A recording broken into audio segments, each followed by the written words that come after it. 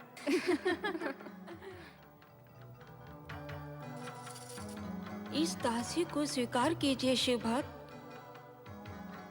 शिव भक्त महाराज, ये मरुत देवता की सुपुत्री सुयशा हैं। एक ऋषि की भविष्यवाणी के अनुसार इनकी जीवन डोर आपसे बंधने वाली है। ओम नमः शिवाय ओम नमः शिवाय ओम नमः शिवाय। ये महाराज तो फिर खो गए। तुम भी तो कुछ बोलो सुयशा, फिर से जगाओ इन्हें। मैंने तो अपनी बात कह दी, इन्होंने अनसुनी कर दी, तो मैं क्या कर सकती हूँ? ओम नमः शिवाय ओम नमः शिवाय ओम नमः शिवाय। आप लोग हमारी तपस्या में विघ्न न डालिए, हम आपसे विनती करते हैं। परंतु आपको हमारी सखी सुयशा की बात का उत्तर तो देना ही होगा। ओम नमः शिवाय।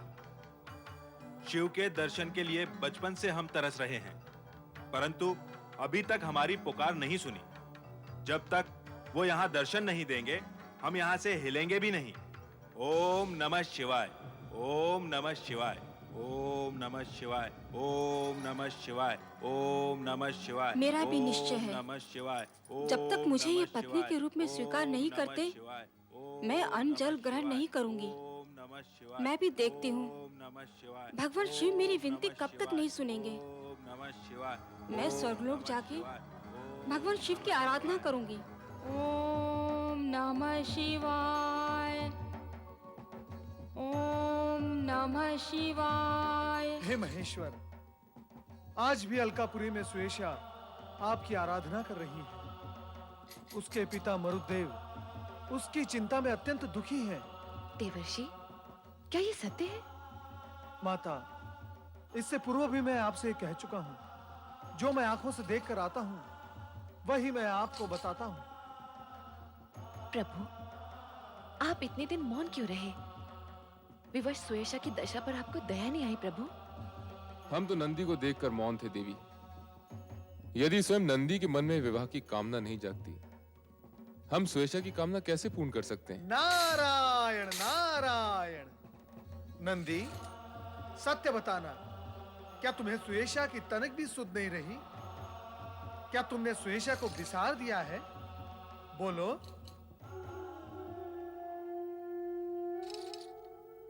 नंदी, कहां चले? मेरे प्रश्न का उत्तर तो देते जाओ। नंदी, यहाँ आओ। प्रथम तुम देवश्री के प्रश्नों का उत्तर दो। क्या तुमने देवी सुयशा को सचमुच बिसार दिया है? बोलो नंदी। नंदी, तुम बोलते क्यों नहीं? क्या तुम अपनी माता से अपने मन की बात छिपाओगे? नहीं माता, मैं अर्ध सत्य नहीं कहूंगा। मैंने सुयशा को बिसारा नहीं था, परंतु कैलाश में भगवान शिव और माता सती की सेवा में मैं प्रसन्न हूं। तो फिर मुझे किसी और की आवश्यकता क्या हो सकती है? नारायण देखा महादेव, आपके समान आपका ये गणाध्यक्ष नंदी भी विवश सुयेशा की उपेक्षा करता रहा।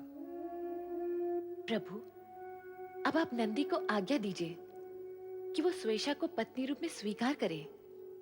प्रभु, सुयेशा पर कृपा कीजिए, दया कीजिए उस पर। नंदी, हम सब की इच्छा है कि सुयेशा तुम्हारी धर्म पत्नी बनकर कैलाश आए और तुम्हारे कार्य में तुम्हें सहयोग दे। नंदी, अब तो देवी सुयेशा को धर्म पत्नी के रूप में स्वीकार करो। जब देवादिदेव महादेव ने आज्ञा दे ही दी है, तो फिर संकोच कैसा? आपकी आज्ञा का मैं अनुचर हूं भगवान। आपकी इच्छा अवश्य पूर्ण होगी। धन्य हो नंदी, मैं आज तुम पर बहुत प्रसन्न हूँ। माता सती, देवी सुयेशा को अलकापुरी से कैलाश लाकर उसे नंदी की धर्म पत्नी बनाने का शुभ कार्य आप ही करेंगी, क्यों महादेव? अवश्य नारद, ये कार्य तो वर की माता ही कर सकती है, हम नहीं। देवर्षि, अब आप हमें सुयेशा के पास लेकर चलिए। जब आप उनका संदेश लेकर आए हैं, तो नंदी सुयेशा का शुभ विवाह कराने में भी हमें सहयोग दीजिए। जो आपकी आज्ञा माता। माता, ऐसे कार्य हेतु मैं सदा ही तत्पर रहता हूं। शिव गणाध्यक्ष नंदी, आप यही रहेंगे? सुयेशा को देखने की आपकी मनोकामना शीघ्र ही पूर्ण होने वाली है। माता, पधारिए। नारायण नारायण। ओम नमः शिवाय, ओम नमः शिवाय, ओम नमः हे शिवाय। सर्वशक्तिमान सदाशिव जी, ओम नमः शिवाय। मेरी पुत्री सुयेशा की आराधना स्वीकार कीजिए। उस पर कृपा कीजिए देव, कृपा कीजिए। ओम नमः शिवाय। नमः शिवाय। आंखें खोलो सुयेशा। ओम नमः शिवाय। आंखें खोलो देवी सुयेशा। ओम नमः शिवाय। पुत्री सुयेशा, ओम नमः शिवाय। आंखें खोलो बेटी, ओम नमः शिवाय। आंखें खोलो।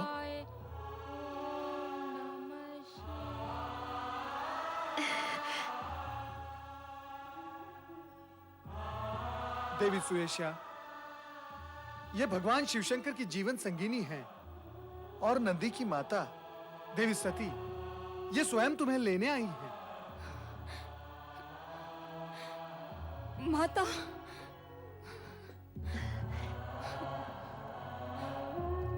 तुम्हारी तपस्या सफल हुई पुत्री। जब कोई सच्चे मन से प्रण करता है, तो वह अवश्य पूर्ण होता है। देवादिदेव ने तुम्हारी प्रार्थना स्वीकार कर ली है। नंदी ने तुम्हें अपनी धर्म पत्नी बनाना माननीय कर लिया है। माता, माता। पुत्री, तुम्हें मेरे साथ चलना है। माता सती, आप सचमुच धन्य हैं। देव ऋषि नारद, यदि आपने मेरी पुत्री सुयेशा की इच्छा शिव जी को ज्ञात न कराई होती, तो न जाने कब इसकी तपस्या सफल होती। नारायण नारायण। मरुत देवता, ऐसा न कहिए। भगवान शिवशंकर तो घट घटवासी हैं। उन्हें सबके मन की इच्छा ज्ञात है, परंतु हर कार्य अपना समय आने पर ही पूर्ण होता है। देवी सुयेशा की तपस्या व्यर्थ नहीं जाएगी। इस तपस्या के प्रभाव से देवी सुयेशा नंदी के साथ कैलाश पर निवास करेगी। हाँ सुयेशा। मरुदेव, नंदी सुयेशा के शुभ विवाह में आपकी उपस्थिति आवश्यक है। पधारिए। जो आज्ञा माता श्री। मरुदेव, अब कैलाश और स्वर्ग का शुभ संगम होगा। नारायण नारायण। ओम नमः शिवाय। रूपोद्यान प्रफुल्ल प्राय कलिका राकेन्दु निम्बानना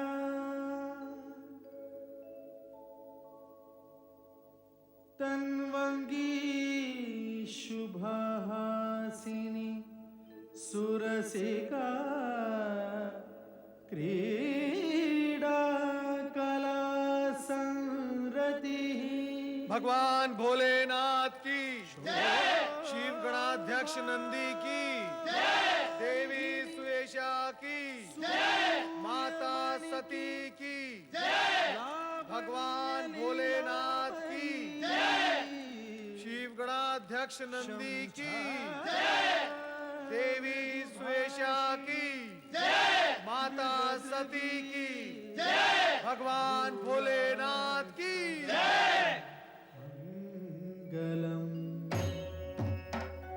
संसार के लिए आदर्श सेवाभावी पति पत्नी का कर्तव्य निभाओगे तुम। तुम्हारा कल्याण हो।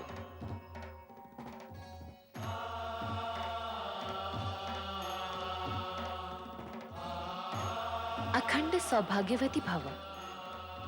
पुत्री स्वेशा, सदा अपने पति की आज्ञा का अनुगमन करना, शिव सेवा से कभी मुंह न मोड़ना।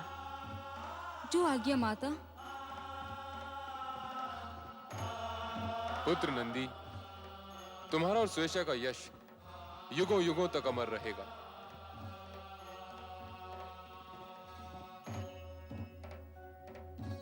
हम दोनों का प्रणाम स्वीकार करें देवर्षि। हे नंदी, विश्व में जहां जहां शिवालयों की स्थापना होगी, वहां शिवलिंग के साथ साथ तुम्हारी भी स्थापना होगी। ये मेरा आशीर्वाद है तुम्हें। एक अध्याय तो समाप्त हुआ। नंदी महाराज को जीवन संगिनी के रूप में सुयशा प्राप्त हो गई, किंतु ये अध्याय अभी पूरी तरह समाप्त नहीं हुआ था। ये तो एक नई घटना का सूत्रपात हुआ था। नंदी के विवाह के उपरांत भगवान शिव तथा माता पार्वती के मन में भी ये विचार मंडराने लगे थे कि कार्तिकेय तथा गणेश की आयु भी विवाह योग्य हो चुकी है। अन्य माता पिता की भांति उन्हें भी चिंता होने लगी थी अपने दोनों पुत्रों के विवाह की। और एक दिन देवी पार्वती ने भगवान शिव के सम्मुख इस विषय को छेड़ ही दिया। कार्तिकेय और गणेश दोनों भाइयों में कैसा अगाध प्रेम है। हाँ, दोनों सदा साथ साथ रहते हैं, क्रीड़ाएं व लीलाएं करते हैं। दोनों की लीलाओं को देखते हुए कितने वर्ष व्यतीत हो गए, हमें ज्ञात ही नहीं रहा। स्वामी, माता, क्या आपने कुमार कार्तिकेय को देखा है? कार्तिकेय और गणेश तो दोनों साथ साथ क्रीड़ा कर रहे थे। गणेश कहाँ है? उससे पूछो, वह बताएगा कार्तिकेय के विषय में। गणेश भी उन्हीं को ढूंढ रहे हैं और मैं भी कुमार कार्तिकेय को ढूंढता हुआ यहाँ आया हूँ। माँ, बड़ी भ्राता कार्तिकेय को कहाँ भेज दिया आपने? आज प्रातः से ही वे कैलाश पर दिखाई नहीं दे रहे। वो देखिए, वो आ रहे हैं।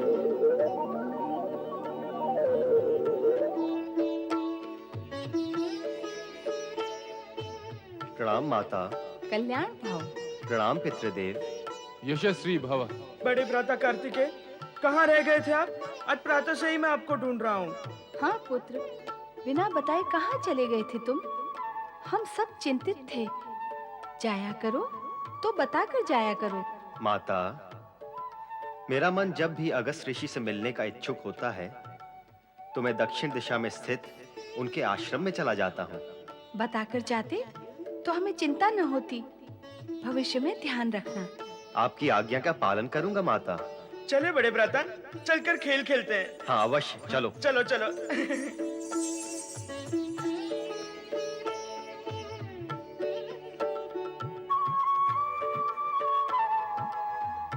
स्वामी, हमारे दोनों पुत्र युवा हो गए हैं। अब हमें इनके विवाह के विषय में विचार करना होगा। हाँ, उन दोनों के विवाह के लिए तो हम दोनों को ही विचार करना होगा। केवल विचार? नहीं, विचार ही नहीं, कन्याओं की खोज भी करनी होगी। इन दोनों के लिए हम दोनों को ही खोज करनी होगी। क्या बार बार इन दोनों को और हम दोनों को क्या कह रहे हैं? स्पष्ट है, इन दोनों की स्थिति हम दोनों की स्थिति से सर्वथा भिन्न है। इन दोनों के लिए दो कन्याएं बैठी तपस्या तो नहीं कर रही। ये हठ ठाने कि विवाह करेंगी तो केवल इनसे ही करेंगी। आपका नाम अवश्य भोलेनाथ है, पर इतने भोले नहीं हो जितने दिखाई देते हो। पकड़ो गणेश को। नंदी भैया, मैं यहाँ हूँ नंदी भैया। पकड़ो, मैं यहाँ हूँ नंदी भैया। पकड़ो पकड़ो, मैं यहाँ हूँ नंदी भैया, यहाँ आइए। नंदी भैया, मैं यहाँ हूँ नंदी भैया।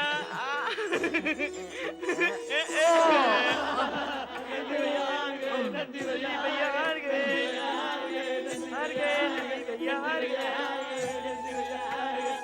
रिंगी, तुम मेरी आंखों पे पट्टी बांधो, मैं पकड़ूंगा गणेश को।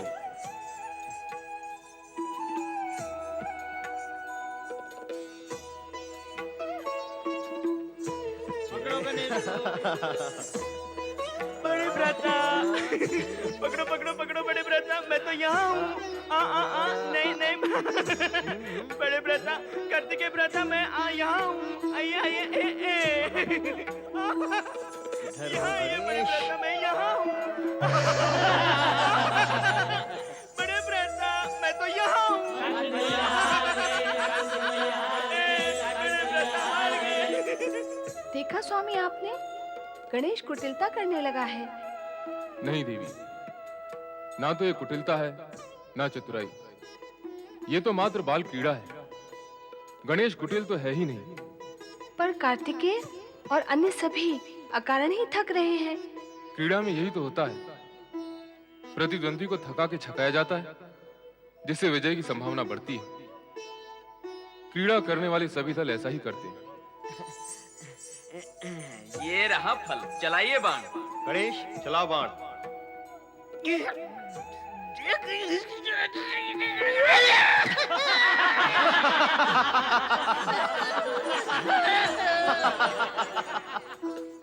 अरे डरते क्यों हो, डटे रहना, डटे रहना।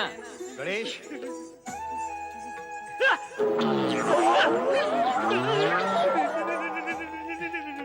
चलो। अरे डरते क्यों हो, डटे रहना। हाँ।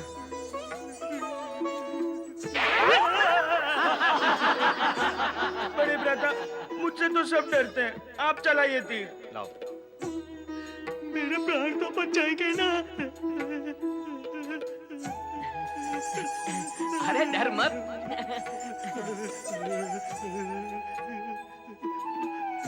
चलाइए बड़े भ्राता। इस प्रकार तो गणेश हार जाएगा। क्रीड़ा में जय पराजय का महत्व नहीं, स्फूर्ति, बुद्धि कौशल और क्रीड़ा भावना ही मुख्य होते हैं। जय पराजय का महत्व न होने से क्रीड़ा का आनंद ही क्या रहेगा। नहीं देवी, आनंद तो स्फूर्ति और कुशलता में है। जय पराजय को महत्व देने से प्रतिद्वंद्विता बढ़ती है, जिससे भावना मलिन होकर खिलाड़ियों में एक दूसरे के प्रति दुर्भावना भी बढ़ती है, जिसका अंत शत्रुता में होता है। हाँ? संभालो बड़े भ्राता।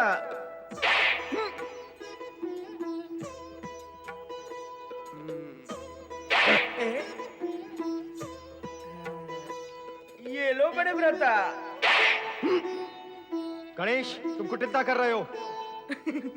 बड़े भ्राता, छोटा हूं ना, भूल तो हो जाती है। दोनों भाइयों में प्रेम और स्नेह है। होना भी चाहिए, स्वाभाविक है।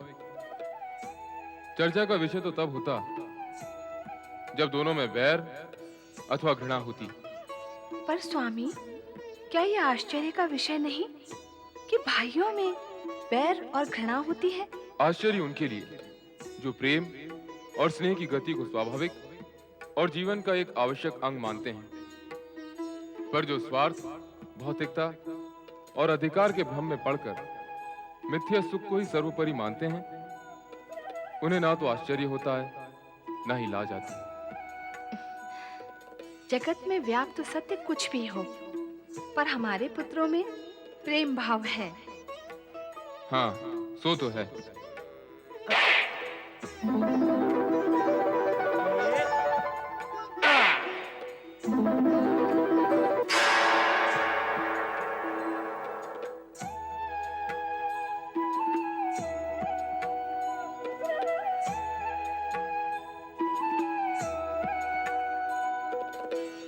माताश्री और पिताश्री को विनम्र प्रणाम। कल्याण भव। अरे तू अब तक पुष्प लिए घूम रही है? मैं घूम नहीं रही, प्रतीक्षा कर रही हूँ। अच्छा, तो अब तू भी प्रतीक्षा करने लगी? बुद्धि की बैरी, वाणी को विराम दे। मैं भगवान शिव की प्रतीक्षा कर रही हूँ कि कब वो समाधि स्थल पर आए और मैं उन्हें पुष्प अर्पित करूँ। देख देख, वो आ गए। दोनों पुत्रों की आयु विवाह योग्य हो गई है। अब हमें इनका विवाह कर देना चाहिए। मैं दोनों से पूछकर उनकी इच्छा भी जान लेती हूँ। क्या पूछना है उनसे? उनकी इच्छा अर्थात यही कि वे भी विवाह के लिए सहमति दें। लगता है दोनों में महत्वपूर्ण चर्चा हो रही है, इसीलिए तो विलंब हुआ है। देवी पार्वती, हम दोनों उनके माता पिता हैं और वे हमारी संतान। अभी वो युग नहीं आया है कि विवाह के लिए संतान की इच्छा और सहमति आवश्यक हो।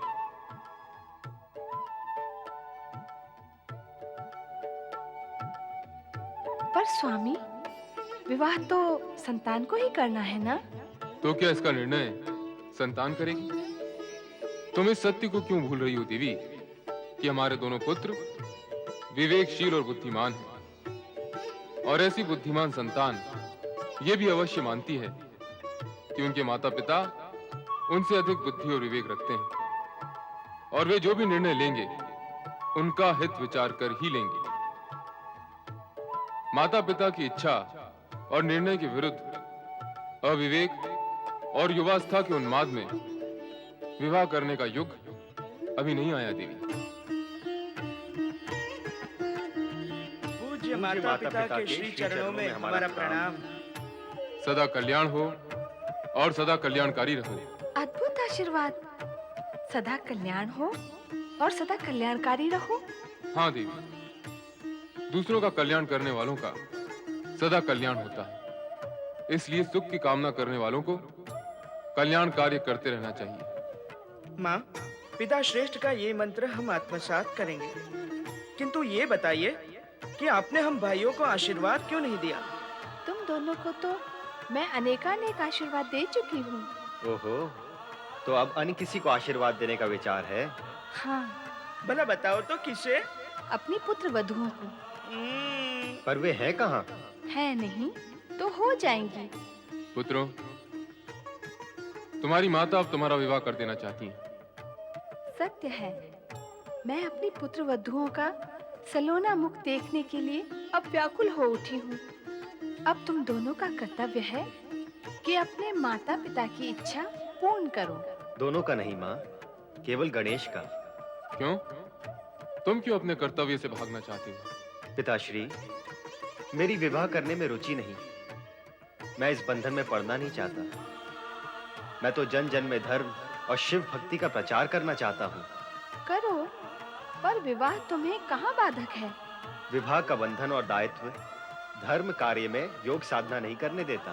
बस बस, तुम्हारे पिताश्री से बढ़कर योगी इस जगत में कोई नहीं है, फिर भी वो विवाहित हैं।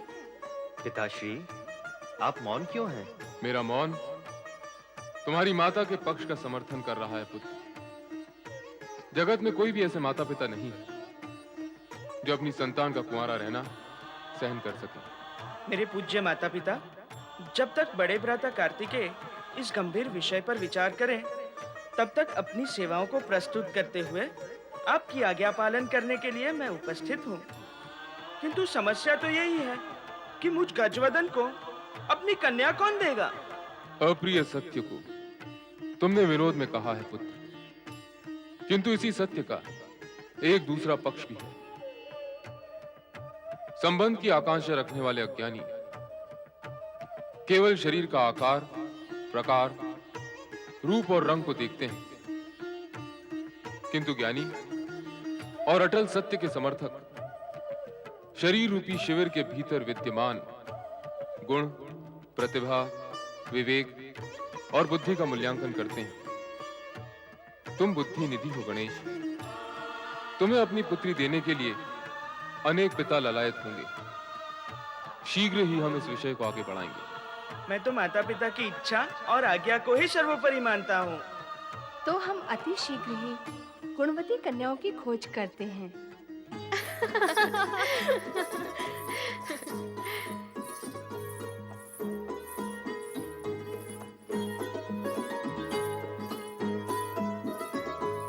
बुद्धि का प्रणाम स्वीकार करें पिताश्री। सिद्धि का प्रणाम स्वीकार करें पिताश्री। आयुष्मान भव पुत्रियों, सदा सुखी और प्रसन्न रहो। हमारे सुख के लिए हमें तीर्थ यात्रा पर जाने की आज्ञा दे पिताश्री। हाँ पिताश्री, हम दोनों बहनें तीर्थ यात्रा पर जाना चाहती हैं।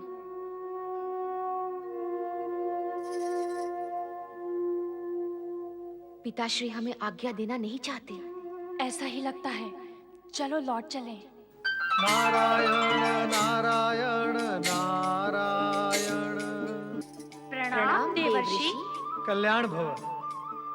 संसार के सर्वश्रेष्ठ, गुणवान, धैर्यवान, बलवान और चरित्रवान पति आप दोनों को प्राप्त हो। लजा रही हो? उत्तम, अति उत्तम।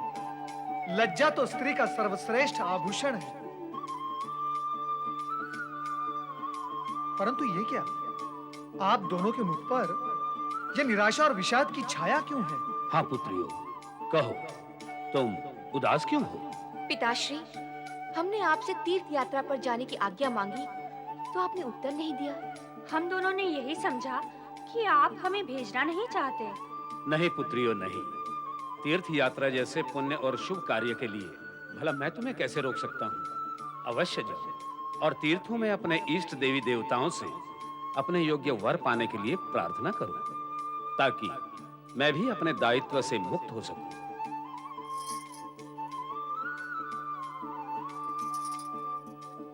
नारायण नारायण। पिता को पुत्रियों के विवाह की चिंता और पुत्रियों को तीर्थ यात्रा पर जाने की इच्छा। आहा, ऐसी योग्य और सुशील कन्याओं के विवाह की चिंता आपको नहीं होनी चाहिए राजन। पुत्री विवाह योग्य हो जाए तो पिता की चिंता स्वाभाविक है देवर्षि। प्रभु की कैसी लीला है। इधर आप पुत्रियों के लिए वर की खोज और चिंता कर रहे हैं और उधर योग्य वर के माता पिता आप जैसे पिता की प्रतीक्षा कर रहे हैं। प्रतीक्षा कर रहे हैं? कौन? पुत्र वधुओं की खोज करने वाले वर के माता पिता प्रतीक्षा कर रहे हैं राजन। देवर्षि, कौन है वे? कृपया नाम बताएं उनका।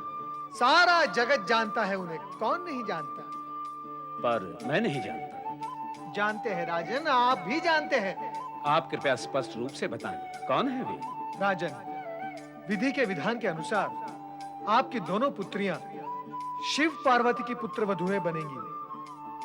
विधि के विधान को पूर्ण करने के लिए आपको यथाशीघ्र कैलाश पहुंचकर शिव पार्वती से भेंट करनी होगी। देवर्षि, मैं आपका आभारी हूँ। आपके शुभ समाचार ने तो मुझे चिंता मुक्त कर दिया। आपके आदेशानुसार मैं शुभ मुहूर्त में कैलाश जाकर शिव भोलेनाथ के दर्शन करूंगा। पिता श्रेष्ठ, मुझे दक्षिण में अगस्त ऋषि के आश्रम में जाने की आज्ञा प्रदान करें।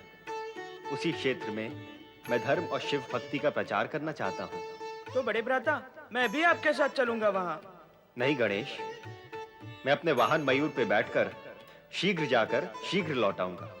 तो जिस मयूर पर आप बैठोगे उसी पर मैं भी बैठूंगा। हट क्यों कर रहे हो गणेश? हट नहीं माँ, भ्रमण कर रहा हूँ। नहीं नहीं नहीं नहीं, भ्रमण करना चाहता हूँ। मैं कार्यवश जा रहा हूँ। तुम भ्रमण करना चाहते हो तो फिर माँ के पास कौन रहेगा? कैसी बात करते हो बड़े भ्राता? जब हम दोनों नहीं थे तब माताजी के पास कौन रहता था? पिताश्री। अब भी वो ही रहेंगे। गणेश, तर्क करने की आवश्यकता नहीं, तुम यहीं रहो। तुम्हारे पिताश्री ठीक कह रहे हैं गणेश, तुम्हें यहीं रहना चाहिए। अब माँ की आज्ञा को तो मैं टाल नहीं सकता। योग्य पुत्र माता पिता की आज्ञा मानते हैं, टालते नहीं। मैं शीघ्र ही लौटूंगा। अब विदा लूंगा।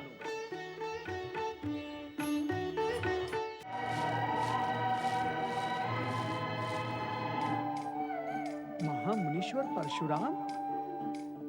नारायण नारायण। साक्षात भगवान श्री हरि विष्णु के अवतार, क्षत्रिय वंश के विध्वंसक महामुनीश्वर परशुराम। परंतु इस समय इतनी शीघ्रता से कहां चले जा रहे हैं? कहीं क्षत्रियों का पुनर्संहार करने का निश्चय तो नहीं कर लिया? नारद स्वयं चलकर पूछना होगा। नारायण नारायण नारायण नारायण नारायण। महामुनीश्वर, महामुनीश्वर, नारद का प्रणाम स्वीकार करें। नारद, तुम यहाँ इस वन प्रदेश में? महामुनीश्वर, आज आपके दर्शन का लाभ था सो प्राप्त हुआ, परंतु आप इस समय इतनी शीघ्रता से कहां जा रहे हैं?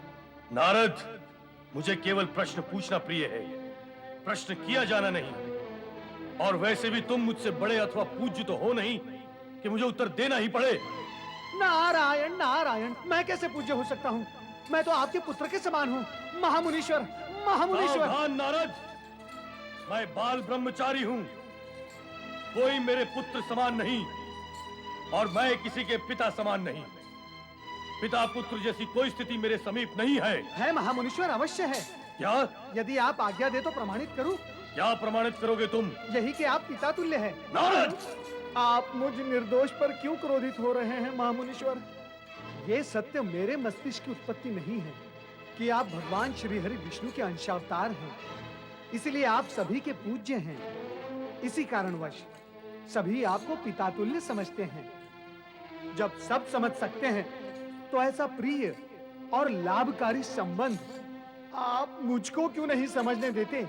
हे महामुनीश्वर, आप मुझे पुत्रवत समझें, इसमें मैं कोई आपत्ति नहीं करूंगा। नारद, जिस नटखट भाषा से तुम देवों और असुरों के सामने अपनी लीला रचाते हो, तुमने मुझे भी क्या उसी भाषा और लीला का पात्र समझा है? बार बार क्रोध करके अपने पुत्र के मन को पीड़ित और आहत क्यों करते हैं आप? तुमने अब तक मेरा क्रोध देखा नहीं है नारद, और मैं देखना भी नहीं चाहता, और कृपया कर आप उसका आग्रह भी ना करें। तो परिणाम का विचार करते हुए अपनी वाणी को नियंत्रित करो। हाँ प्रभु, हाँ। जिन क्षत्रियों का आपने 21 बार संहार किया, वे आपका क्रोध और परिणाम देख चुके हैं।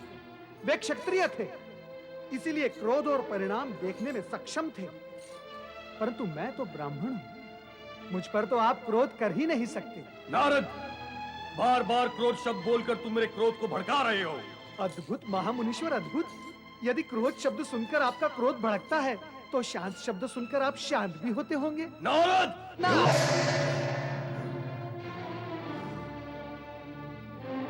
ओम नमः शिवाय। ओम नमः शिवाय। ओम नमः शिवाय। ओम नमः शिवाय। ओम नमः शिवाय। ओम नमः शिवाय। ओम नमः शिवाय। ओम नमः शिवाय। ओम भगवान शिव शंकर की जय। माता पार्वती की जय। शांत रहो, भोलेनाथ का ध्यान भंग ना हो। इनकी समाधि में विघ्न नहीं पड़ना चाहिए। नहीं नहीं माता, हम लोग सब शांत रहेंगे।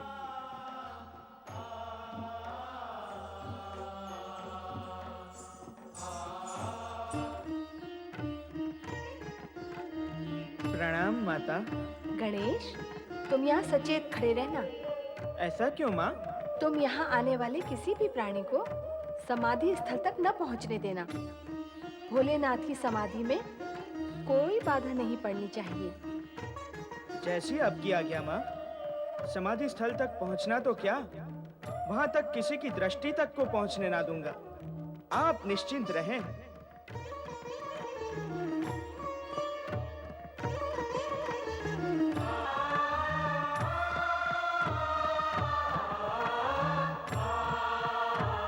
जय शिव शंकर, जय भोलेनाथ, हर हर महादेव। जय शिव शंकर, जय भोलेनाथ।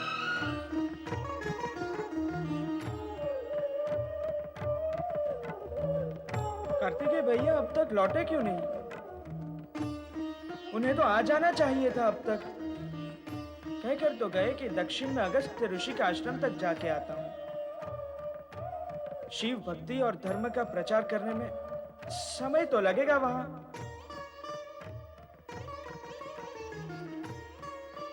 जय शिव शंकर, बम बम भोले, हर हर महादेव। भाइयों में सखा भाव हो तो मन को कितना भाता है, और सखाओं में भी भातृभाव हो तो मन को अच्छा लगता है। हम दोनों में दोनों भाव हैं। मैं उनके विषय में सोच रहा हूँ, और वो भी अवश्य मेरे। जय शिव शंकर, हर हर महादेव। सावधान! एक चरण भी आगे बढ़ाया तो आप समाधि स्थल की ओर नहीं जा सकते। हे विचित्र प्राणी, मुझे अपने गुरु के पास जाने से रोकने वाला तू है कौन? मुनिवर, आप जहां पधारे हैं वे आपका नहीं, मेरा क्षेत्र है। इसलिए आप प्रश्न करने की नहीं, केवल उत्तर देने की स्थिति में हैं। प्रश्न मैं करूंगा। बताइए, आप कौन हैं और किस प्रयोजन से यहाँ पधारे हैं? हे विचित्र दुष्ट, तू जानता नहीं मैं कौन हूँ? स्वयं अहंकार पूर्ण होने पर भी अपने को योग्य समझने वाले आप जैसे अहंकारी को जानने की मैं आवश्यकता ही नहीं समझता। अब आपके लिए मुझे जान लेना आवश्यक है। मैं शिव पार्वती का प्रिय पुत्र गणेश हूँ और माता की आज्ञा से यहाँ खड़ा हूँ, ताकि समाधि स्थल की ओर कोई न जा सके। असंभव! तू ना नर है ना पशु। ऐसा असामान्य प्राणी शिव पार्वती का पुत्र हो ही नहीं सकता।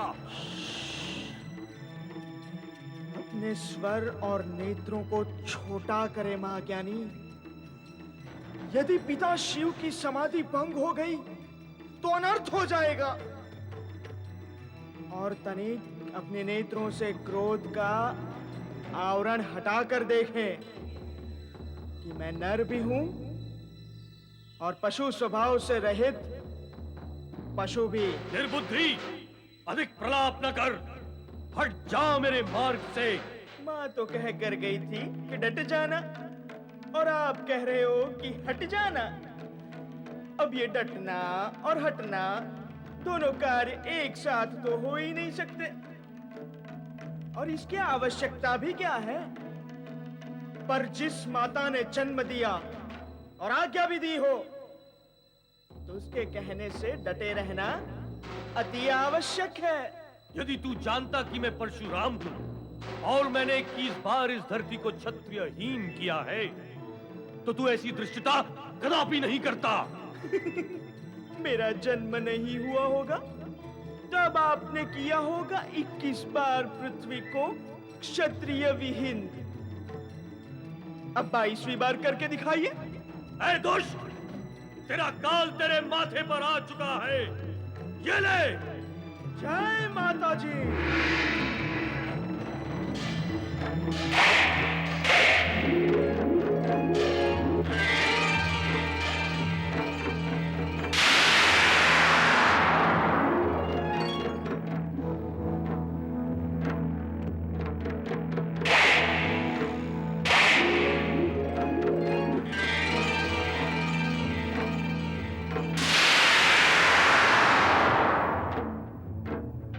देवर्षि, ये तो अनर्थ हो रहा है। हमें इसे रोकना चाहिए। कौन रोकेगा? युद्ध रुकता तभी है जब उसे आरंभ करने वाला रोके। यहां तो दोनों डटे हुए हैं।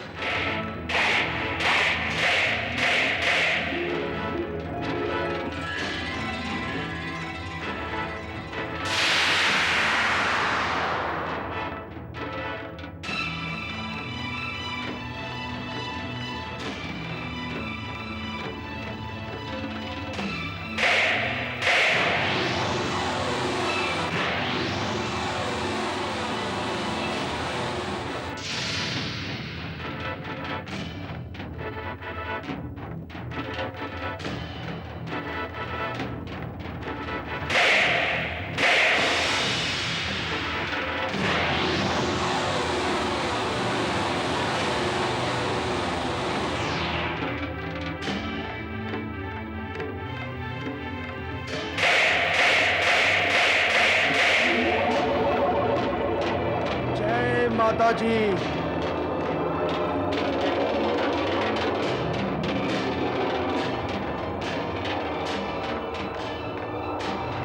जय माता जी।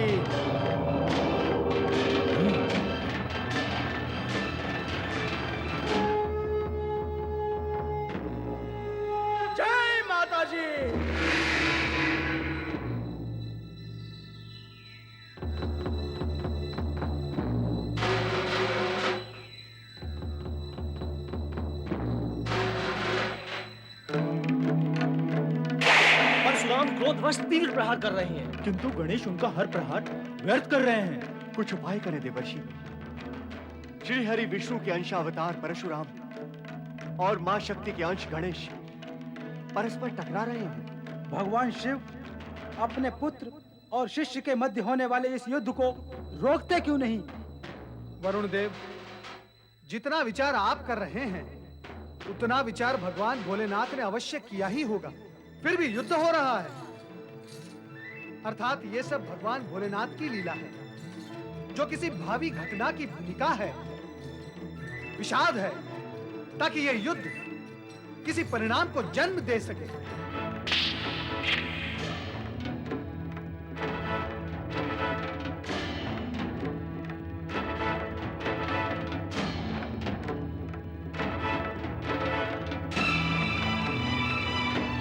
जय माता दी। माता माता अनर्थ हो गया, आप शीघ्र ही चलें। क्या हुआ नंदी? माता, बाहर कोई चमत्कारी पुरुष गणेश से युद्ध कर रहा है। वो भट योद्धा है। माता, गणेश उसे परास्त नहीं कर पाएगा। आप शीघ्र चलें।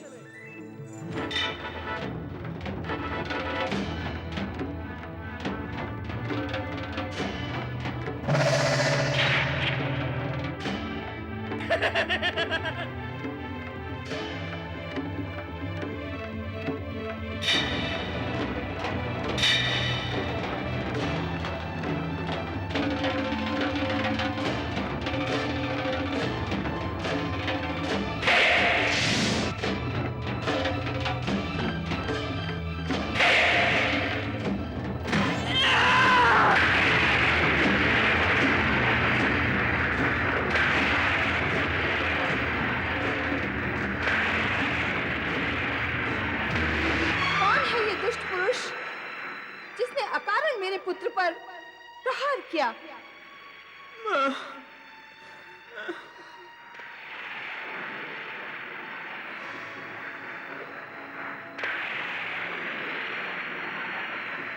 मेरे पुत्र पर प्रहार करने वाले को मैं जीवित नहीं छोड़ूंगी। गुरु माता, मेरा अपराध क्षमा करें। इसने कहा तो था कि यह आपका पुत्र है, किंतु इसकी विचित्र आकृति के कारण मैं विश्वास न कर सका। तुम क्षमा की नहीं, दंड के योग्य हो। तुम्हें क्षमा कैसे करेगी वह माता जिसे तुम पुत्रहीन बना देना चाहते थे? जो अपराध अज्ञान में हो गया है, उसके लिए यदि क्षमा नहीं तो प्रायश्चित हो सकता है माता। कदापि नहीं।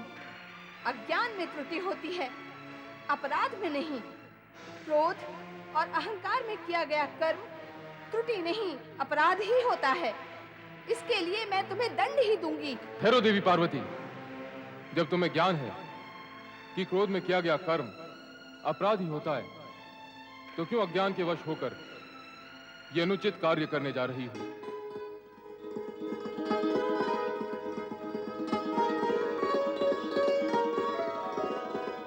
क्षमा भगवान, क्षमा। अपराध हुआ है मुझसे।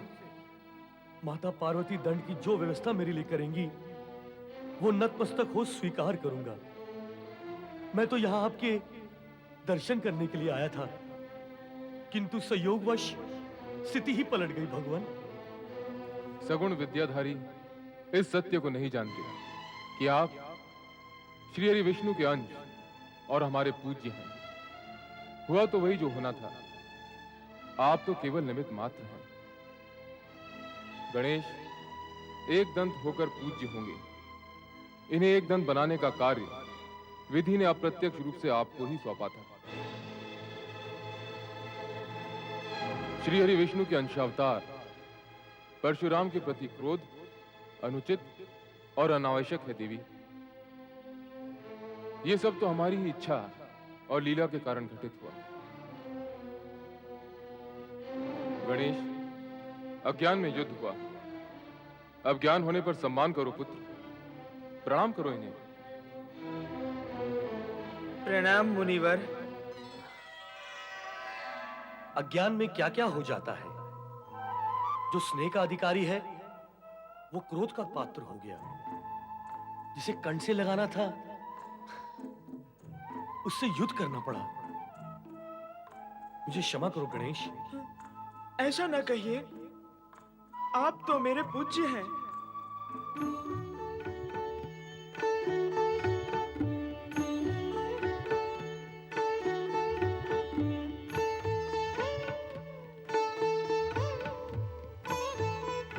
प्रणाम पितृदेव, प्रणाम माता। कार्तिकेय का प्रणाम स्वीकार करें भगवान परशुराम। अहो भाग्य मेरे, आपके दर्शन हुए।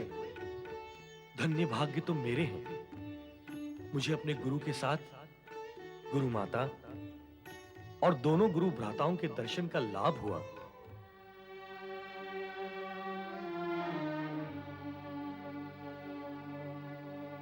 आप भगवान विष्णु के अवतार हैं तो हमारे पूज्य हैं, किंतु भोलेनाथ के शिष्य हैं तो हमारे स्नेह के पात्र भी हैं। इससे पूर्व गणेश का दंत तोड़कर मेरे क्रोध के भाजन हुए। ऐसा प्रतीत होता है कि आपके यहाँ आने से पूर्व अज्ञान प्रवेश कर चुका था, जिसने पहले आपको फिर मुझे प्रभावित किया। मेरे अपशब्दों के लिए मुझे क्षमा करें। नहीं नहीं, क्षमा मांगकर मुझे पीड़ित ना करें। आप तो मेरी गुरु माता हैं। आपको भोलेनाथ का शिष्य मानकर नहीं, भगवान विष्णु का अंशावतार मानकर क्षमा मांग रही हूँ। परंतु मैं तो शिष्य रूप में अपने गुरुवर शिव शंकर के दर्शन करने आया था, पर यहाँ आकर इस शिष्य से दो अपराध हुए हैं। एक तो गणेश पर प्रहार किया और दूसरा गुरु माता को मुझसे क्षमा याचना करनी पड़ी। मुझे इस अपकर्म का प्रायश्चित करना होगा। गुरुवर, मुझे आज्ञा दें। मैं महेंद्र पर्वत पर जाकर इस दोष का प्रायश्चित करूंगा।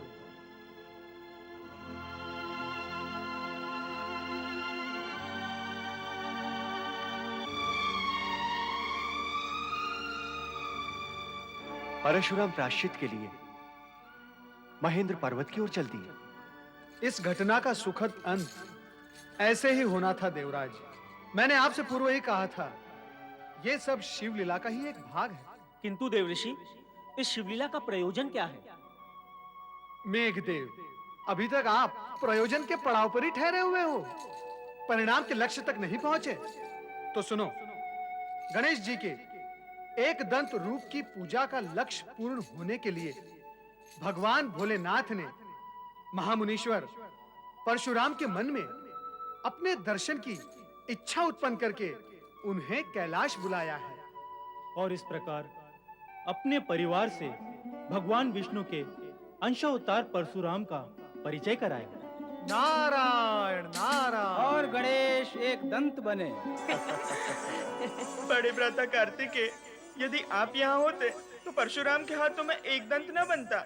मैं यहाँ होता तो क्या कर लेता? पिता भोलेनाथ थे ना यहाँ। जब वे ही कुछ ना कर सके तो मैं क्या कर लेता? और सच बात तो ये है कि पिताश्री की इच्छा से ही ये सब कुछ हुआ है। वो तुम्हें एक दंत बनाकर अधिक पूज्य बनाना चाहते थे और वो तुम बन गए। गणेश भैया, अब तो कुमार कार्तिकेय भी आ गए। खेल खेलें? आओ चलो चलो। तुम्हें अपने पुत्रों के विवाह की तनिक भी चिंता नहीं है? ये आप क्या कह रहे हैं स्वामी? मैंने स्वयं ही तो इस विषय में आपसे चर्चा की थी। अवश्य की थी, किंतु फिर वो चर्चा भूल में समा गई। नहीं, मैं भूली नहीं हूँ।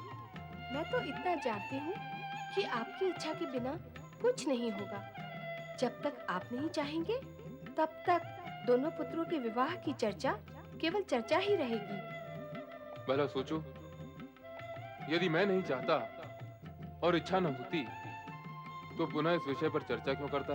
भगवान भोलेनाथ की जय, देवी पार्वती की जय। प्रणाम भोलेनाथ। प्रणाम देवी पार्वती। आओ राजन। देवर्षि नारद द्वारा प्रेरित होकर स्वार्थवश उपस्थित हुआ हूं प्रभु। अपना प्रयोजन कहो राजा विश्वरूप। जो सर्वज्ञ हैं उनसे क्या प्रयोजन कहूं प्रभु।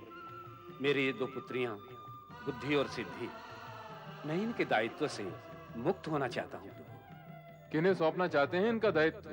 प्रभु आपको और देवी पार्वती को। आपकी पुत्र वधू बनाकर।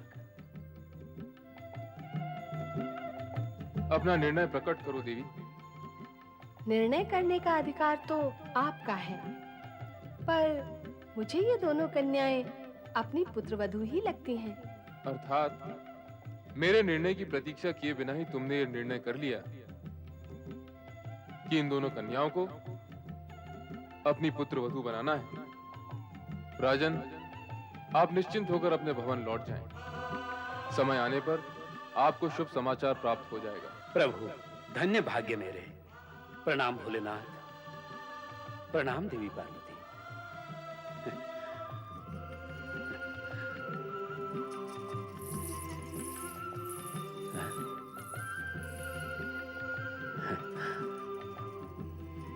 प्रणाम प्रणाम।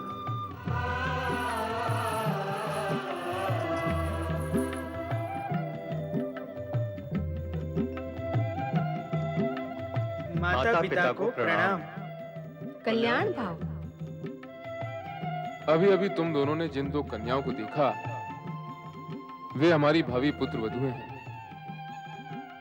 किंतु विवाह से पूर्व तुम दोनों को विवाह के लिए अपनी योग्यता सिद्ध करनी होगी।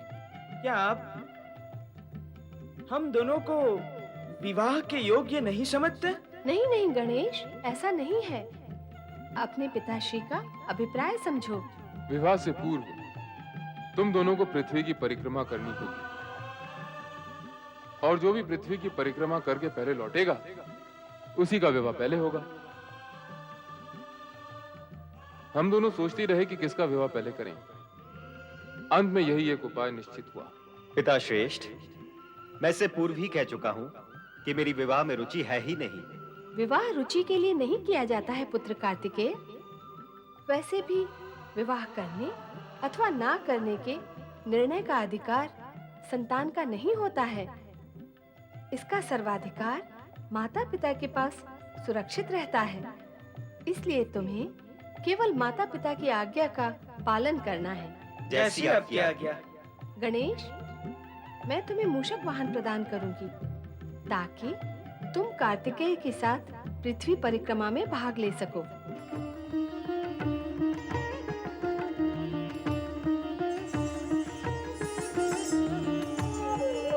गणेश भैया, आपका ये वाहन मूषक कार्तिकेय भैया के वाहन मयूर से परिक्रमा की दौड़ में आगे नहीं जा सकेगा।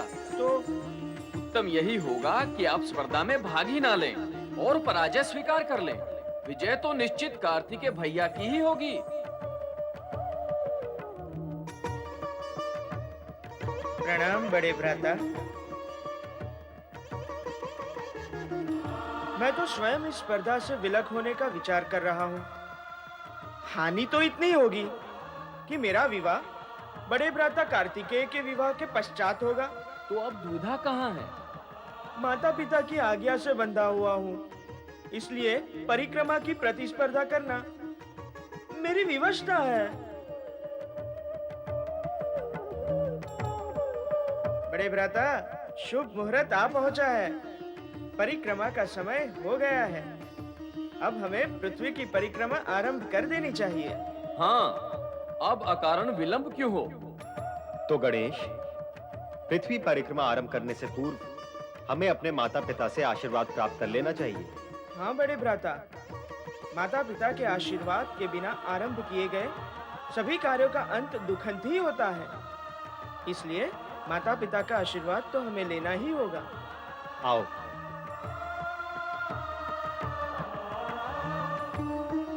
माता गौरी पिता शंकर, जय जय गौरी शंकर।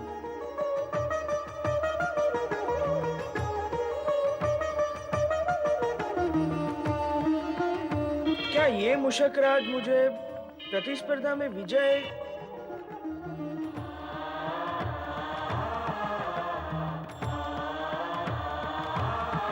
कुमार कार्तिकेय की जय, कुमार कार्तिकेय की जय, कुमार कार्तिकेय की जय, भगवान भोलेनाथ की जय, माता पार्वती की जय।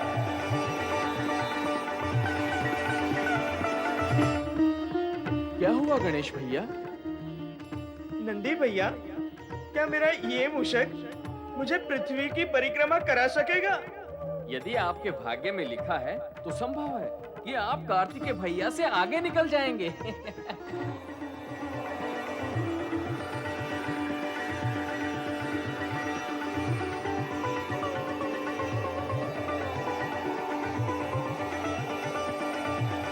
क्यों मूषकराज, मुझे लेकर चल सकोगे परिक्रमा के लिए? गणेश भैया, इससे ये पूछिए कि कुमार कार्तिकेय के वाहन मयूर से आगे निकल सकेगा अथवा नहीं।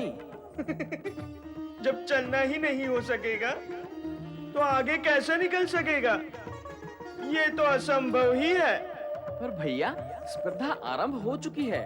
कुमार कार्तिकेय जा चुके हैं और आप अभी तक यहीं हैं। और अधिक विलंब हुआ तो आप स्पर्धा हार जाएंगे। नहीं नंदी भैया, नहीं, विजयी तो मैं ही रहूंगा। नारायण नारायण, बधाई हो कुमार कार्तिकेय, बधाई हो। ओ देवऋषि नारद, बधाई किस लिए देवऋषि? पृथ्वी परिक्रमा की प्रतिस्पर्धा में विजयी होने की बधाई। अभी जय पराजय का निर्णय कहाँ हुआ है? स्पर्धा तो चली रही है। नारायण नारायण, प्रत्यक्ष न सही परंतु परोक्ष रूप से निर्णय हो चुका है कुमार। और भला गणेश जी उस मूषक पर सवार होकर आपसे आगे बोलो किस प्रकार जा पाएंगे? कहाँ उस मूषक की मंद गति और कहाँ आपके इस मयूर की पवन गति। भारी भरकम शरीर वाले लंबोदर गणेश जी को भला वो मूषक कब तक और कहां तक ले जाएगा? नारायण नारायण, आप तो विजयी हो ही गए कुमार। पर मैं ऐसा नहीं मानता देवऋषि। अप्रिय सत्य को मानने में तनिक विलंब तो लगता ही है कुमार। आपको गणेश जी के प्रति अत्यधिक स्नेह है। अपनी विजय और उनकी पराजय ये आपको प्रिय नहीं है, परंतु परिक्रमा में आपकी विजय ये पूर्व निश्चित सत्य है। नारायण नारायण। सत्य तो ये भी है देवऋषि कि ना मुझे विजय की इच्छा है ना विवाह करने की। मैं तो अपने माता पिता की आज्ञावश इस स्पर्धा से जुड़ गया हूँ। आप माता पिता की आज्ञा का सम्मान भी करते हैं और विवाह ना करके बाल ब्रह्मचारी भी रहना चाहते हैं। ये दोनों कार्य एक साथ? नारायण नारायण, आप कैसे कर पाएंगे कुमार? आप ही मेरा मार्गदर्शन करें देवऋषि कि मैं ये दोनों कार्य दुविधा रहित होकर कैसे पूर्ण करूं। फिर तो एक ही मार्ग है। कृपया कहें, क्या मार्ग है? आपको स्पर्धा में पराजित होना पड़ेगा और उसके लिए आप कैलाश विलंब से पहुंचे, अर्थात अपनी गति को मंद करना होगा आपको, जिससे गणेश जी की विजय सुनिश्चित हो जाएगी। मैं भी यही चाहता हूं कि गणेश विजयी हो और उसका विवाह हो जाए। वो भी निश्चित है। अर्थात ये कुमार कि विधि के विधान के अनुसार राजा विश्वरूप की पुत्रियां बुद्धि और सिद्धि का विवाह गणेश जी से पूर्व निश्चित है। नारायण नारायण। बुद्धि और सिद्धि का विवाह? हाँ कुमार, बुद्धि और सिद्धि से। नारायण नारायण। बुद्धि और सिद्धि का विवाह गणेश से?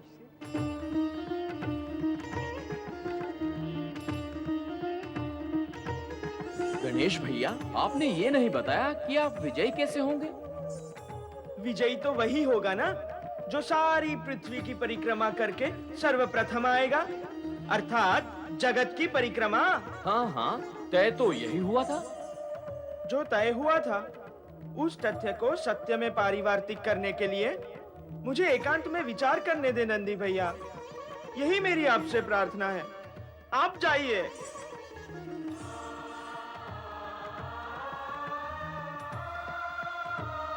परिक्रमा, पृथ्वी की परिक्रमा। क्या विचार कर रहे हो गणेश? हाँ, पुत्र का जगत तो अपने माता पिता में ही समाया हुआ होता है। हाँ, और ये भी सत्य है कि संतान का इस जगत से परिचय तो माता पिता ही कराते हैं। माता पिता ही संपूर्ण जगत है। शास्त्रों में माता को पृथ्वी और पिता को आकाश माना गया है।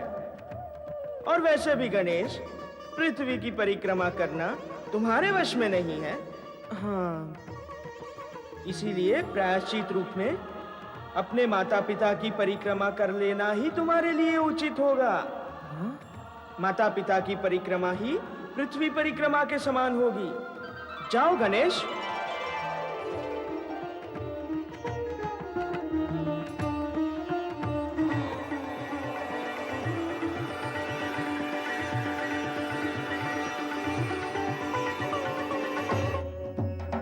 कुमार गणेश की जय। गणेश भैया, आप तो विजयी होकर लौटे हैं, फिर आपके मुख पर ये विषाद क्यों है? नहीं नंदी भैया, मैं विजयी होकर नहीं लौटा हूँ। मेरी जय जयकार मत कीजिए। माता पार्वती कहाँ है? वह अपने कक्ष में होंगी। तो उन्हें जाकर कहिए कि उनका पुत्र गणेश तुरंत ही उनके दर्शन का अभिलाषी है। वे शीघ्र ही यहाँ पधारे। अच्छा गणेश भैया, मैं जाता हूँ। हे प्रभु, अब आपकी लीला मेरी समझ में आने लगी है। अब तो मुझे वही करना होगा जो आप चाहते हैं, और इसके अतिरिक्त अन्य कोई उपाय भी नहीं है। मैं जो कुछ भी कर रहा हूँ उसके लिए सर्वथा दोषी मैं नहीं हूँ। जो कुछ भी हो रहा है आपकी इच्छा और लीला के कारण ही हो रहा है। गणेश, तुम पृथ्वी की परिक्रमा करके इतनी शीघ्र लौट आए? पृथ्वी की परिक्रमा करना मेरे वश में नहीं है माते। अपने माता पिता की आज्ञा की अवहेलना करने के कारण मैं प्रायश्चित करना चाहता हूँ, और ये प्रायश्चित आपके क्षमादान से ही पूर्ण हो सकता है माते। कृपया कर आप पिताश्री के पास स्थान ग्रहण कर लें। जय भोलेनाथ, जय शिव शंकर, हर हर महादेव। जय भोलेनाथ, जय शिव शंकर, हर हर महादेव।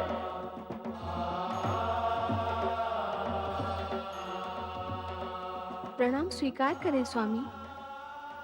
आपकी समाधि जो भंग हुई उसके लिए हम सभी क्षमा प्रार्थी हैं, पर आपका जागना आवश्यक था। अपना अभिप्राय कहो देवी। अभिप्राय तो पुत्र गणेश बताएगा। माता गौरी पिता शंकर, जय जय गौरी शंकर। माता गौरी पिता शंकर, जय जय गौरी शंकर। माता गौरी पिता शंकर, जय जय गौरी शंकर। माता गौरी पिता शंकर, जय जय गौरी शंकर। माता गौरी पिता शंकर, जय जय गौरी शंकर। माता गौरी पिता शंकर, जय जय गौरी शंकर। माता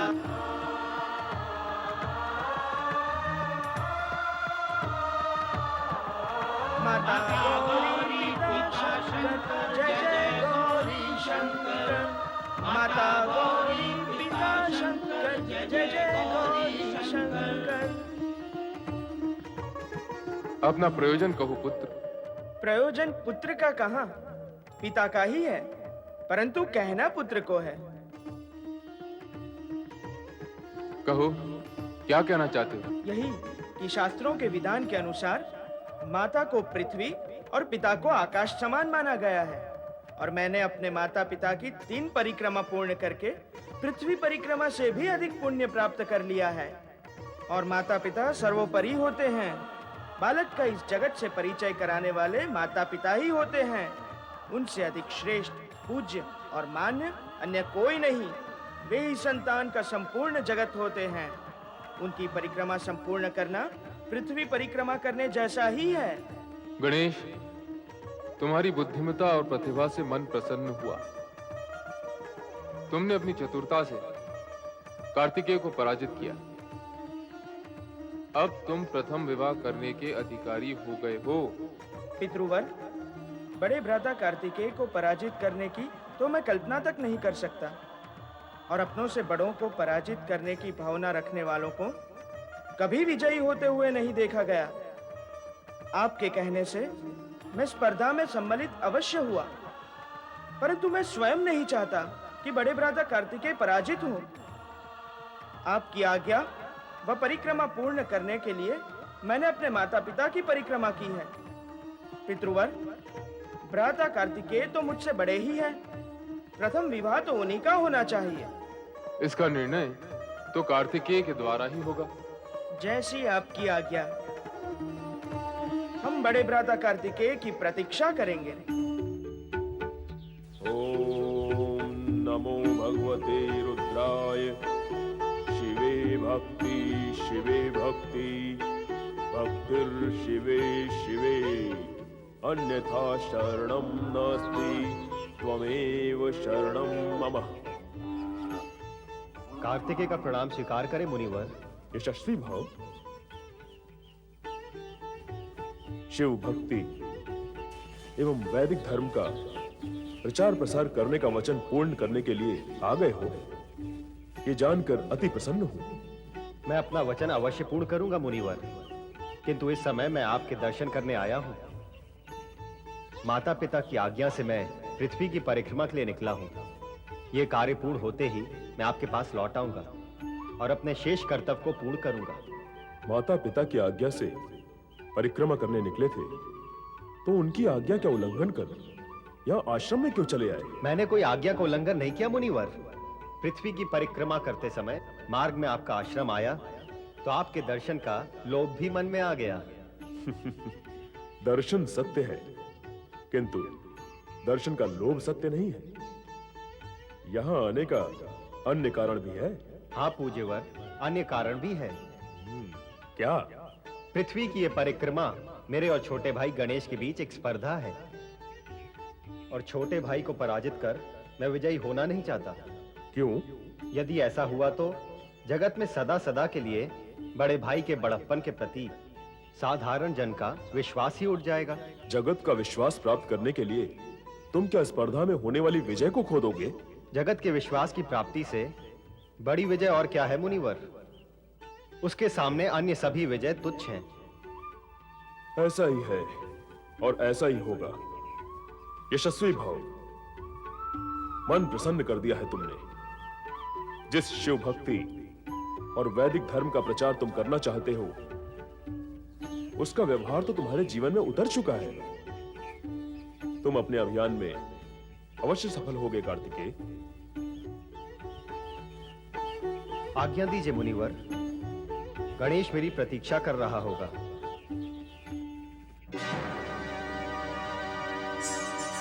गणेश भैया शांत हो जाइए, शांत हो जाइए। कार्तिकेय भैया आ जाएंगे। अरे आ तो जाएंगे, पर ये क्या उचित हुआ? तो अनुचित क्या हुआ? मैंने अपने माता पिता की परिक्रमा करके पृथ्वी परिक्रमा को छोटा बना दिया। क्या ये उचित हुआ?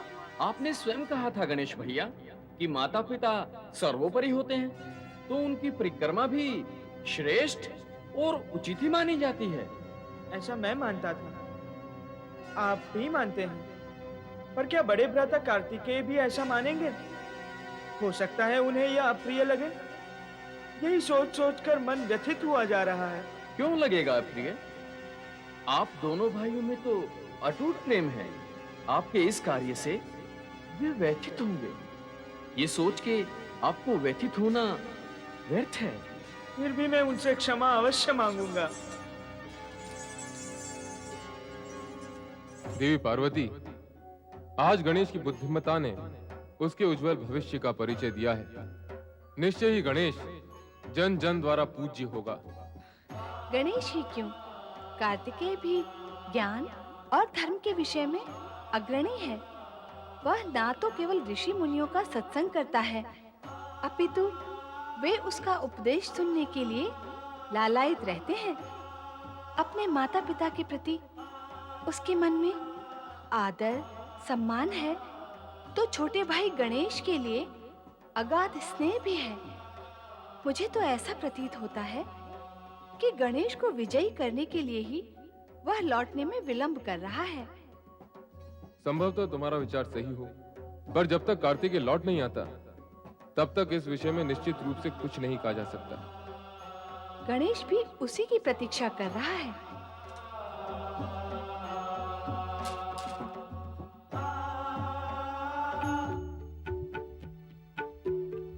गणेश भैया, वो देखो कुमार कार्तिकेय आ गए।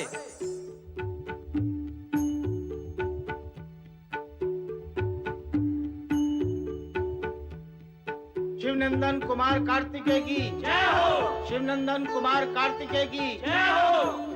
गणेश, तुम मुझसे पहले पृथ्वी की परिक्रमा करके लौट आए, इसकी मुझे प्रसन्नता है। इस विजय के लिए बधाई। कैसे विजय और कैसे बधाई? मैं तो लज्जित हूँ और क्षमा प्रार्थी भी, क्योंकि मूषक राज तो। पहले माता पिता के दर्शन कर उनका आशीर्वाद प्राप्त कर लें, उसके पश्चात इस विषय पे चर्चा करेंगे। आओ। शिवनंदन कुमार कार्तिकेय की जय हो। लो, कार्तिकेय भी आ गया और अब दोनों इसी ओर आ रहे हैं। हाँ, दोनों की जय जयकार भी हो रही है। अब आप दोनों के विवाह की घोषणा अवश्य कर दें। देवी, हम अपनी इच्छा को पुत्रों पर थोपने के पक्ष में नहीं हैं। ऐसा क्यों कह रहे हैं स्वामी? पुत्रों का विवाह तो माता पिता की इच्छा से ही होगा। अवश्य होना चाहिए, पर कार्तिकेय अपनी विवाह करने की अनिच्छा प्रकट कर चुके हैं।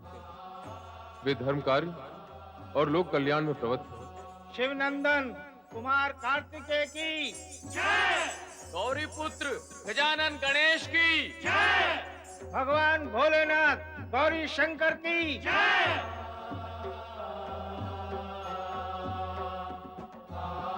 तुम दोनों ही पृथ्वी परिक्रमा में विजयी रहे हो।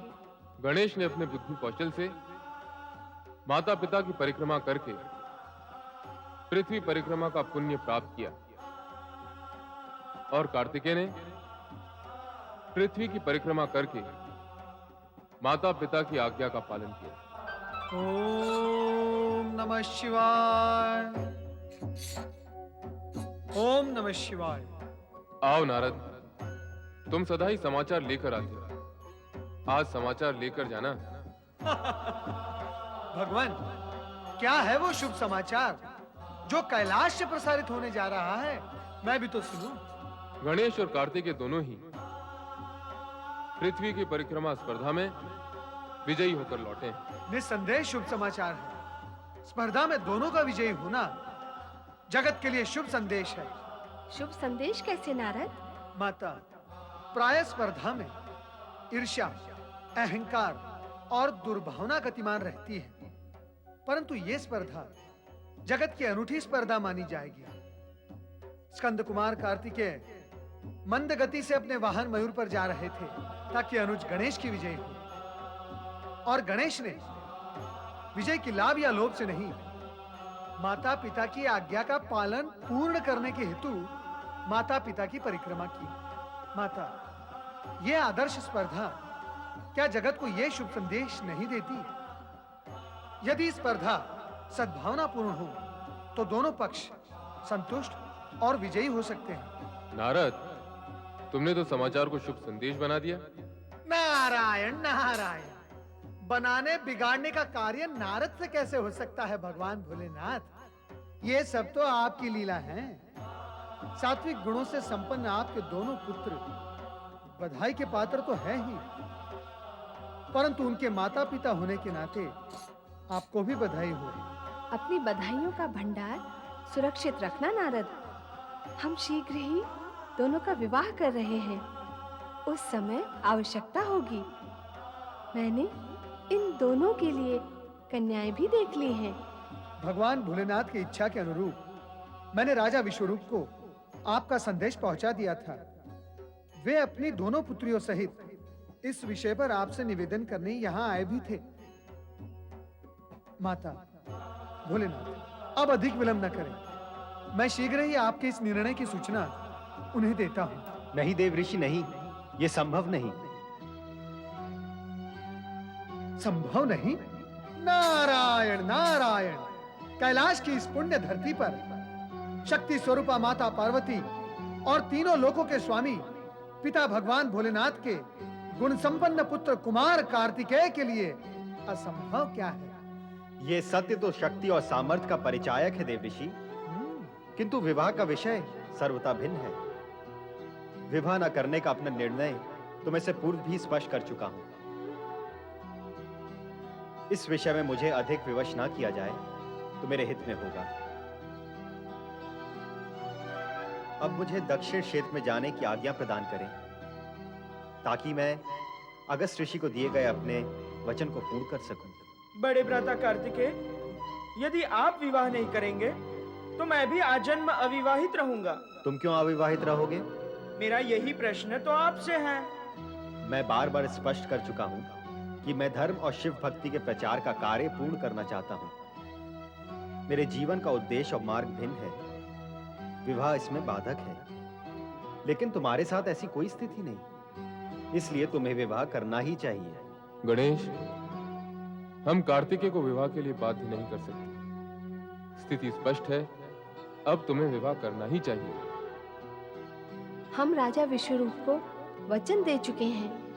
अब तो बुद्धि और सिद्धि का विवाह गणेश से ही करना होगा। नारद, तुम राजा विश्वरूप के पास जाओ और उन्हें सूचित करो कि वे विवाह की तैयारियां आरंभ करें। कार्तिकेय, तुम गणेश के विवाह के पश्चात ही दक्षिण जा पाओगे। जैसी आपकी आज्ञा मां।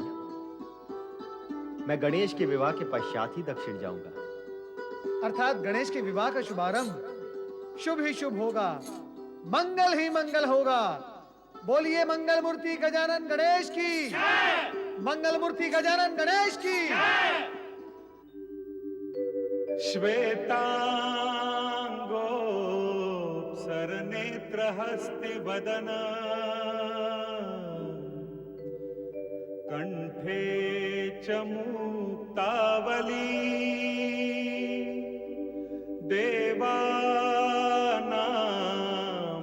प्रमुखोऽस्ति शंकरसुतो शतचंद्रवच्छान्तिदः विघ्नानां प्रतिकारकार्यकुशल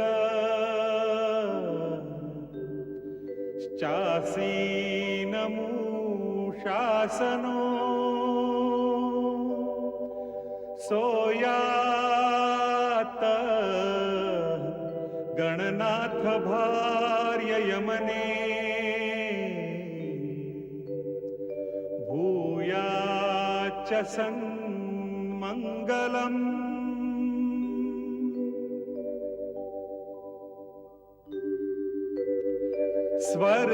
स्वर्गंगा सुरभिश्च दैवततरु सूर्या च भाकौमुदी सिद्धिं पुण्यविवाहकार्यपरका दृष्ट्वा च सम्मोहिताः तद्वद् बुद्धि विवाह कार्यकरणे मज्जन्ति दिग्देवताः इत्थं सिद्धि सुबुद्धिदन्ति यमने कुर्वन्तु वो मंगलम्।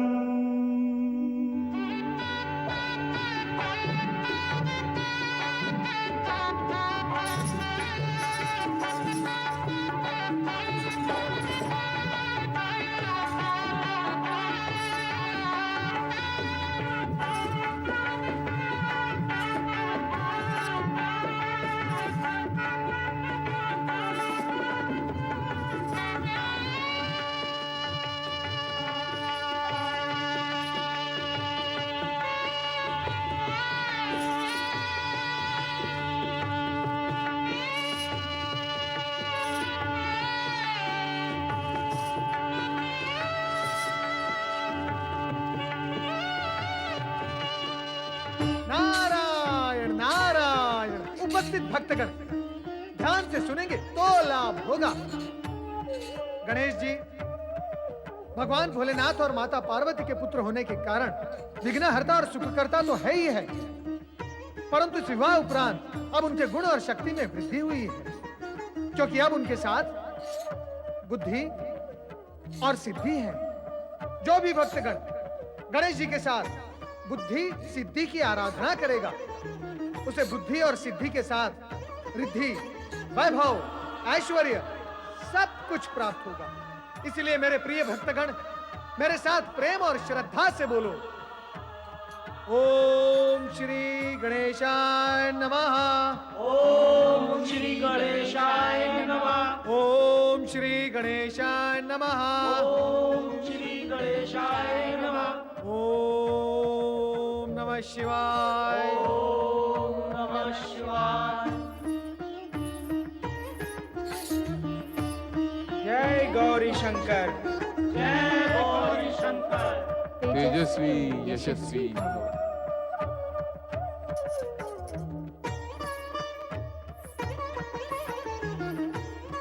तुम तीनों को मेरा शुभ आशीर्वाद।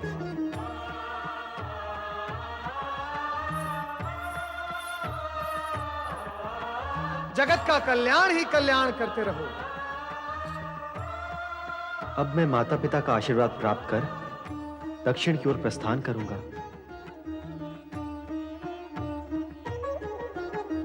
माताश्री, पिताश्री, आपकी आज्ञा और आशीर्वाद का इच्छुक हूं। आप अपने बड़े भ्राता को दक्षिण की ओर जाने से रोकते क्यों नहीं? व्यर्थ है उन्हें रोकना। दक्षिण ही उनका कर्म क्षेत्र है। वे वहां जाकर धर्म और भक्ति की नई परंपरा को सूत्रपात करेंगे तथा अन्य देवी देवताओं से अधिक पूज्य होंगे। गुरुमुखम, षटमुखम, सुब्रमण्यम आदि नामों से दक्षिणवासी उनकी पूजा करेंगे। दक्षिणवासियों के मन में शिव भक्ति की ज्योति जगाने तथा वैदिक धर्म के प्रचार हेतु कुमार कार्तिकेय ने दक्षिण की ओर प्रस्थान किया।